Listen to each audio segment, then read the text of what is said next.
Are you ready to persevere through your challenges? Let's do this.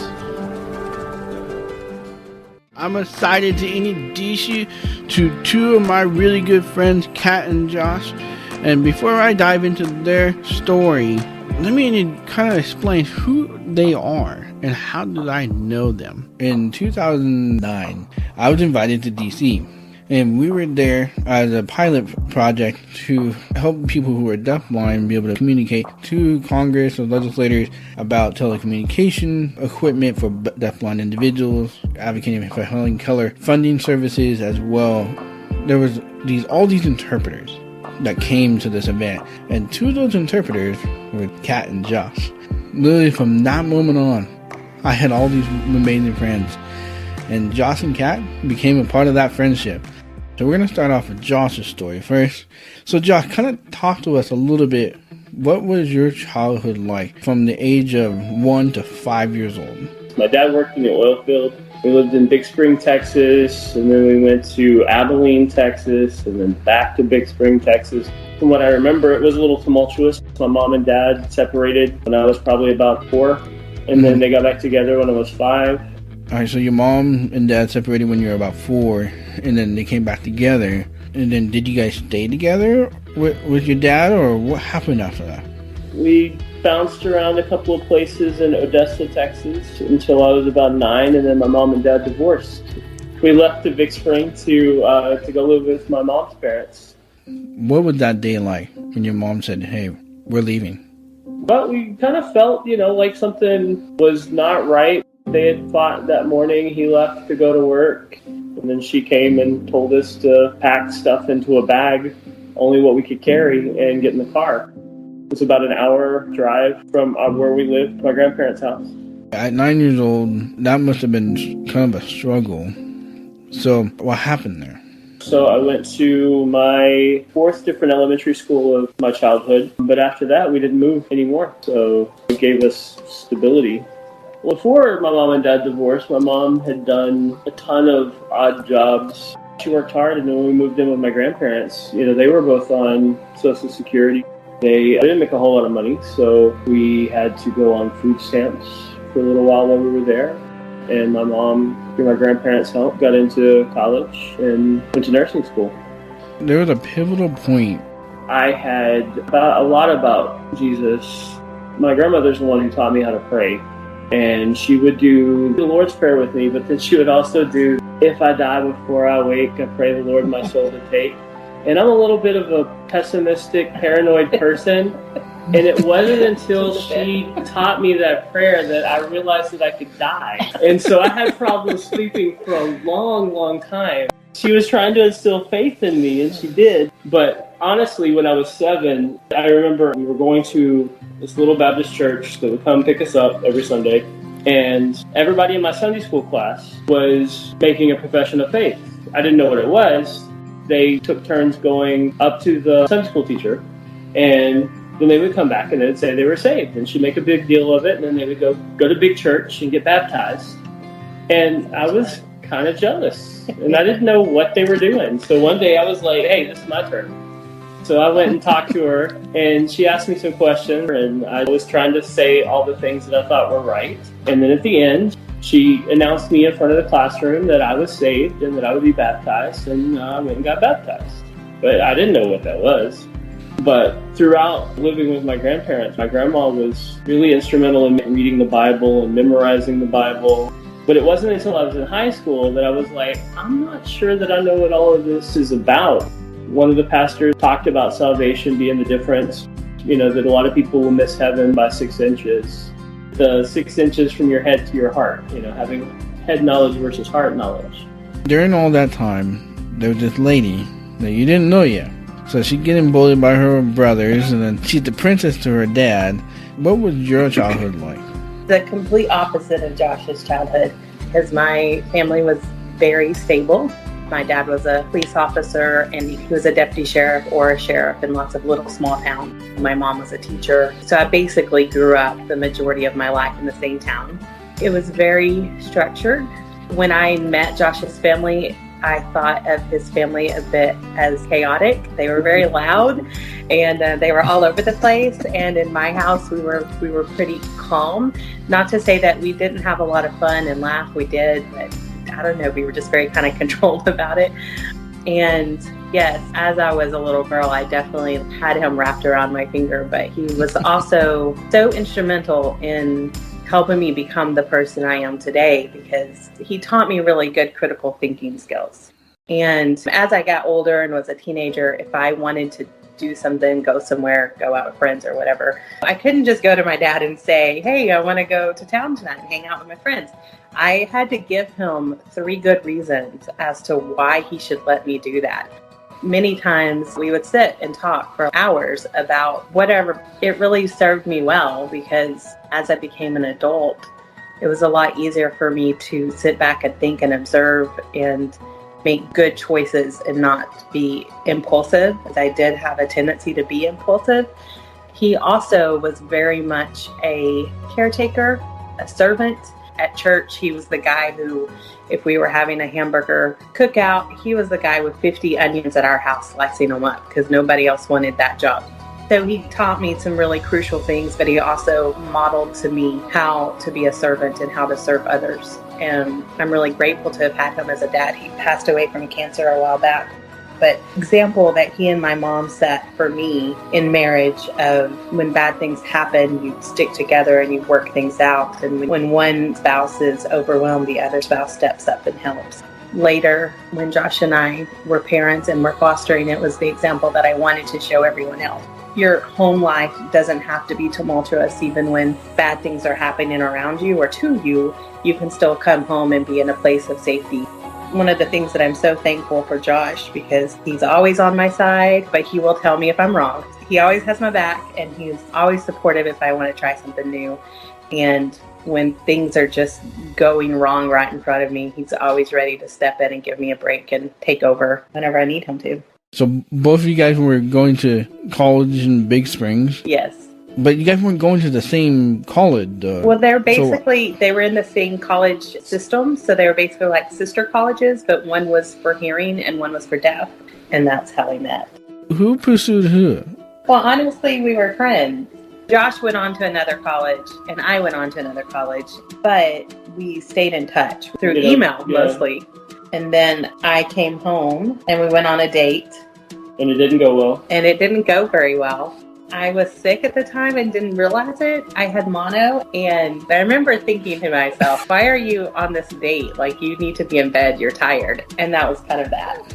We sat in her car and talked 2 hours. And then she's like, okay, I'll talk to you later. And then she starts to drive away, and I realize my jacket is in her car. And it's winter. So I took off running after the car, like waving my hands like something out of a movie. And finally she stopped. She's like, what? And I said, my jacket is in your car. And she's like, oh, here it is. All right, talk to you later. Bye. So that did not work out that well. But we did keep emailing.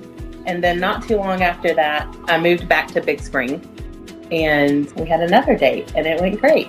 And honestly, we didn't date that long before we were talking about marriage. We knew pretty quick. Yeah, it was about a year. I think what really struck me is the battle at newlyweds and serving in the church. If you have walked away from the church, I want you to hear this story and the pain. Then I want you to hear the healing and the perseverance that comes. So you guys are newlyweds now, and you are in this small church, and it had a deaf ministry. Talk about that story. Well, the church was one that I had attended when I was a student in Big Spring, and we truly loved this church. We were active in deaf ministry. I was their main interpreter. And then we were also active in the youth ministry, and Josh was teaching Sunday school to them. In deaf ministry, there were a lot of emergency situations and students with mental health issues. And we were very much expected to serve. They were grooming us to be leaders in the church. In some ways, that was great. And in other ways, it was just very overwhelming. Being a brand new married couple and having jobs and also attending school and then also doing these different ministries and being expected to be there whenever the phone rang. It was exhausting.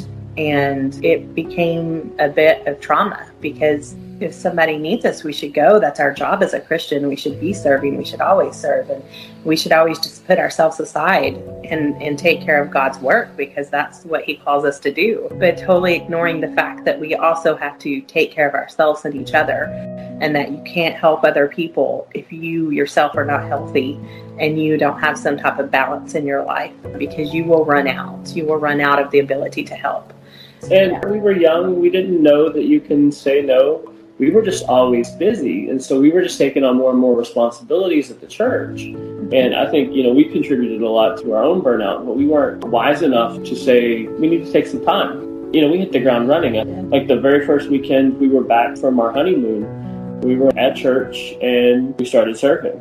After serving in this church for a couple of years and just starting to feel so depleted, I had an older interpreter who was a dear friend and also a strong Christian, who said, let me tell you about the history of this church, because they have had couples like you come in and they use them up and those couples leave, and they find another couple and they use them up and those couples leave. It was the first time that it had occurred to us that the type of work we were doing and the amount of work we were doing was not normal. And we actually made the choice to move to another town. We moved thinking that we would find another church that we could attend and kind of just take a break from that serving role for a little while. And we didn't find a church. We would go into a church, and almost immediately when people realized we were there visiting and we were new, we would get greeted. They would ask us questions about ourselves, and they would right away be like, you're a young, great couple. Would you like to work with our kids? Would you like to serve? And I would just think to myself, oh no, here we go again. And so after a few churches of that, we stopped trying. And we took a break from church for several years. And we had, by that time, acquired a daughter, because we had a good friend who was a neighbor to us and was very sick and was raising her granddaughter. And we were asked to raise her. And so we were like, we have got to find a church, because we have to raise our child in a church.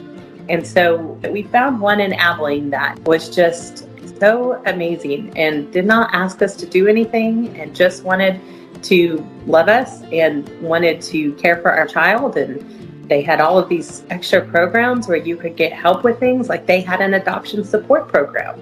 They had this whole system set up with their children's ministry. Our daughter had several different learning disabilities, and she had some extreme behaviors, and it wasn't a good thing for us to just send her to Sunday school by herself, but they had a buddy system. And the pastor of that church, they had adopted, and their adopted child had some of the same issues as ours. So their whole staff had been trained on what to do with those issues. And when our daughter was overwhelmed, that teacher would check for understanding with her and talk about what the lesson was about and explain things to her. And she started to come home with the epiphanies. We'd go eat after church and we'd say, what did you learn in Sunday school?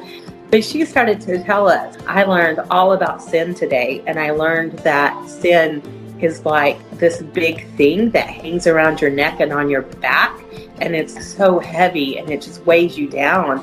And when you decide to not do that sin anymore and you ask God to forgive you, it just goes away. Like you don't have to have that weight on you anymore. That was this church that presented things to her in such a way that she could learn it and could understand it, and didn't expect anything from us in return. I did eventually start interpreting there because I was ready. I was being fed and I was ready to serve again, because this church helped to heal that trauma that we had experienced and got us ready for the church we're at now in Houston. Let's kind of go a little bit backwards. So you guys became parents. Can you tell us a little bit about that story? We wanted to have children, but I have an autoimmune disorder that just does not allow for it. So after going through some miscarriages, we thought, okay, well, that's it. We just probably won't have kids. But we ended up living next door to just a sweet lady who was raising her granddaughter and was pretty sick. So we would take her sometimes and do things with her. And eventually she asked us to raise her, and we prayed about it and decided that we should do it. It was not what we expected. Here was this child to become our daughter, who was 8 and almost 9.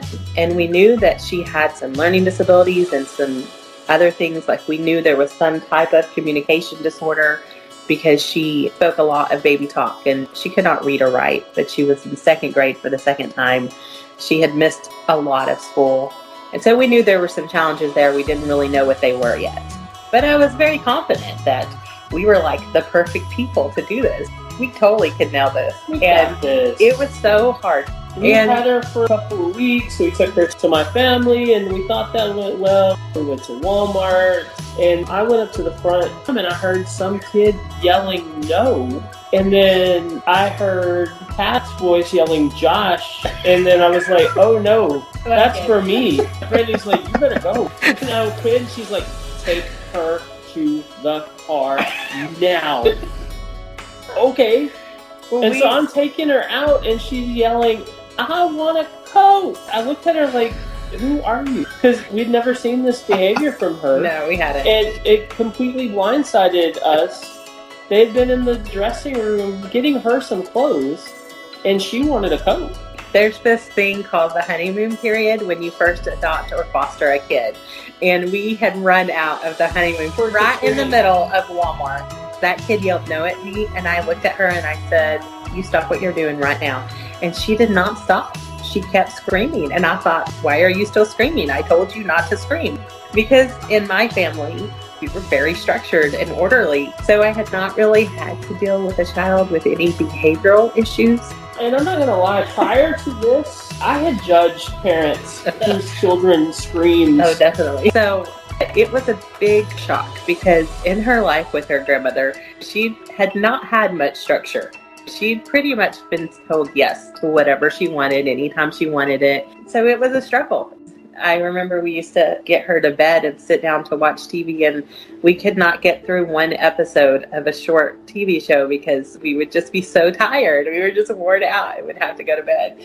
But even going through all of that, when we became foster parents, they asked us a lot of questions. What would you do if a child did this or did something else? And we had an answer for everything because we had been through it. We'd been through it all with this kid. And so I was very confident again. I was very like, oh, I totally have this. I've been dealing with that for 6 years and I'm really good at it now. And now we're not fostering anymore, but now looking back on everything that we learned through fostering, I think I probably had to be confident to do that because I don't know if anyone else would take those challenges on unless you were feeling confident about it. But I really knew nothing as a parent until after these experiences.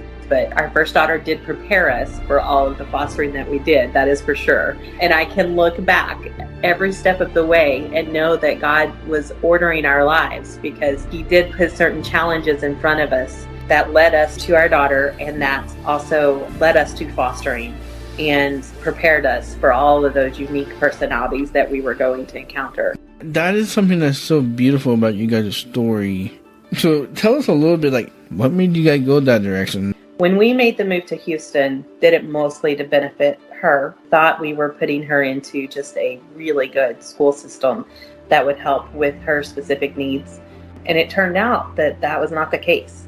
That she just was not doing well in school and she was not getting the help she needed. So we realized that we needed to give her one-on-one educational support, not just with a para at school. And thankfully, we worked for an interpreting agency in Houston that was just so good to us. And Josh and I both worked full-time for them. And we just called them up and said, hey, our daughter is struggling and we need to pull her out and homeschool her. Yeah, we can do that, no problem. And so we did that. We worked opposite days and whoever was working, the other person was homeschooling. And we just took turns. I never saw myself as being a homeschooler, but we got tapped into this amazing community and started going on field trips and started doing these meetups with other kids who had a lot of similarities with our daughter. And one thing she kept telling us was that when she grew up, she wanted to work with homeless people. And so, but I did, through the homeschool community, find out about this group who gave birthday parties to kids who were in shelters or in foster care. And so we went to the meetings and we signed up to volunteer. And the very first birthday party that we got called to go and work was at this place called Boys and Girls Harbor. It was an amazing experience for me because this foster mom who was there was just so loving to the kids in her care, and those kids just loved her. You could tell that those kids felt safe and you could see that they were happy to be there. And as we were leaving that party, I said to my daughter, I think that we have just encountered God's will for our life. And she said, what do you mean? And I said, I think that we are supposed to do this. And she looked at me like I was crazy. So I went home and I told Josh about it, who also looked at me like I was crazy. We both work full-time jobs and we both homeschool our kids. And now you want to have foster kids? And so I just said, let's just give it some time and let's just pray about it. Because I knew that if it was what I was feeling, which was that God was calling us there, then he would call Josh there too. So we did pray about it for a while. Yeah, a couple months. And I was praying, let's not be so hasty, Lord. He listened to Kat more than he listened to me. So. Usually when you're praying for something not to happen, it's like you know that it's because God is calling you to do that. So we filled out an application and went through the interview process, and that took probably 6 months before they offered us a position. They were opening up a new house and wanted us to be the foster parents there. So you basically moved into a house and you were mom and dad of the house, and they sent you kids. It was really hard, but also really rewarding and completely out of our comfort zone. Really what was amazing about the whole experience is there was a group of other foster moms there who had been through everything I was about to go through and who knew what it was like to be starting fresh and to not know what you were doing. And they just surrounded me with friendship and love and prayer. At one time I was talking about a couple of kids that we had just struggled with so much. And I made the comment to them, it's this one bedroom. And the kids that I put in that bedroom, for some reason, I just struggle with them. I almost don't want to put a kid in that bedroom anymore. And they were like, well, we need to come pray over the bedroom, which is something that I knew but had not actually thought of. And I was like, oh, yeah, you're right. And they came over to the house and we prayed in the bedroom and prayed all over the whole house. And any time that I was struggling, their answer was, well, let's go pray about it. And it helped me with my faith so much. And there was such a sense of community and support out there that we would not have been able to foster as many kids as we did had we not had that support system. Do you have 3 things from that time when you were fostering that are the most rewarding things that you got? When I think back to that time, one thing is the children, the specific kids that we fostered. I think about them all the time.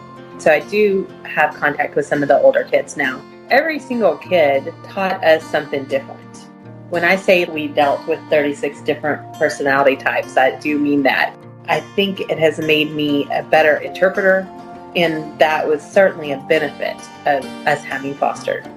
Also, me talking about that group of women, I'm still in touch with that group of women. And I know that if I have a need, I can send a text message out to that group, and I know it's covered in prayer right away. We're so blessed to have that community still. And then the other thing is, I maybe did not fully appreciate the skill set that Josh had as a dad, because I had seen him with our daughter, but there were times with kids that I would hit a wall and I just couldn't do it anymore. And Josh could go back there and tag team. I don't even know what he would do, but he would have a conversation with them, and that kid would totally be calmed down and chill, and I would be like, what did you do? How did you do it? Which is very odd because normally I'm not that kind of person, but there, for whatever reason, I was just able to be calm and rational.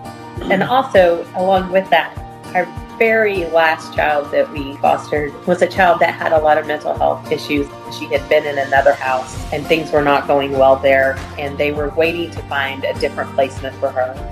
And they knew that we were leaving. We had already given our notice, and we really just had like a couple weeks left out there. And they gave us this child. The last day with her, we literally had like a 5-hour standoff in our front yard in the middle of the Texas summer. We had to call the police a couple of times. So we had to arrange for our other children to go out the back door to another foster mom so that they could be safe. This particular child was wanting to get to me, basically. She wanted to take my head off. And Josh was the person in between us. She bit him and hit him and kicked him. And he was so incredibly calm. And at a time where I, after hours, had lost my patience and I was just done, and he just continued to show her love and mercy. She at one point was sitting in a chair on the porch and she was kind of rocking like kids would in a chair. And he said to her, be careful, you're about to tip off. You're about to tip over. You're going to tip off the porch. Be careful. And she did, tipped right off the porch. And he went to help her out. And he just put down his hand and ready to help her. And she was biting him again. But he was so calm about it and so loving about it. And I thought, if nothing else, to see your mate be so protective of you and yet also so calm with the person who wants to hurt you and so loving to that person, that is something I won't ever forget. So I'm so happy to have had those experiences, even though it was a difficult time. Getting to know all of these different kids was pretty amazing. We had some difficult girls in our house, but the chance to get to model what we thought a loving relationship should be to these kids. Those successes came when they started to realize that we weren't abnormal. This is what normal was supposed to look like. Sometimes it was good when the children understood what normal was supposed to look like. It often also brought a lot of behavioral problems, because then they would start to become angry with their parents for putting them through whatever they had experienced. And we were their safe place, so they would take that anger out on us. So we had to learn to not take their emotions personally, because even though they were screaming at us, it really probably had nothing to do at all with whatever just happened in the house. What's so incredible about you guys' stories is the perseverance that you had for each other. Because you guys kept finding joy within each other, and that allowed you to keep moving forward with each other. This story truly is about persevering, even though things are not easy. So, to wrap this up, where are you guys at today? We both work for the same school district. They have a very strong deaf ed program, so we both interpret for them. We attend New Hope Church, and we interpret there, but we do have the ability to say no. And we have the ability to say, hey, we can't make it, even though we are the only interpreters there. So if we're not there, then they don't have an interpreter. But they also understand that we need breaks. We're in a stage of our life now where we don't have little kids at home. And it's actually been really nice to just kind of rediscover time together as a married couple. We're in a great place. This has been a journey. Firsthand knowing what it's like to parent trauma kids. It is not something that you know how to do. It's just something you live every day, and you try to make the best choices you can each day. Try to just give your children as much grace as you possibly can, because you will never have walked in their shoes. You will never have experienced the terror or the fear that they're fearing, but you can completely have empathy and understand it. And when you foster or when you adopt, you think it's hard right now and it's going to get better. And the truth is, it is. There are going to be days that are much better. And then there are going to be days later on where you regress. And that is going to be the truth for any child who has experienced trauma. Learning how to love that child without having your personal emotions involved, without feeling betrayed by them or not loved by them, that's a struggle. But if you remember why you chose to do this, you can still absolutely choose to love that person.